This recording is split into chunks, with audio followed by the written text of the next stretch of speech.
বন্ধুরা এখন বেরোচ্ছি। তো তোমাদের সঙ্গে একটা জিনিস শেয়ার করব। প্রতিদিন ওড়নাটা আমি সাইড করে নিই, তো আমার ওড়না না যাই হোক বসি দুজনা সাইডে পড়ে যায়। মাঝে মাঝেই কেউ না কেউ আমাকে ডাকে, প্রায় দিনই হয়, শুনতে পাচ্ছ দুপাশ থেকে। তো কালকেও ওরকম হয়েছিল।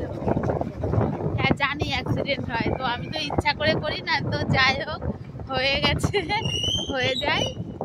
তো তাই এই যে আমার মেয়ে আজকে বাড়ি থেকে আমাকে বলেছে গলার সঙ্গে পুরো পেঁচিয়ে নেবে, যাতে লোকে তোমাকে না ডেকে ডেকে বলে যে ও আন্টি, ও কাকিমা। তো যাই হোক ওইভাবে অ্যাক্সিডেন্ট হওয়ারও একটা ভয় থাকে। তো ওরা তো প্রতিদিন রেগে যায় আমার উপরে। তো আজকে আমি গলার সঙ্গে ভালো মতো পেঁচিয়ে নিয়েছি আমার ওড়না যাতে না পড়ে।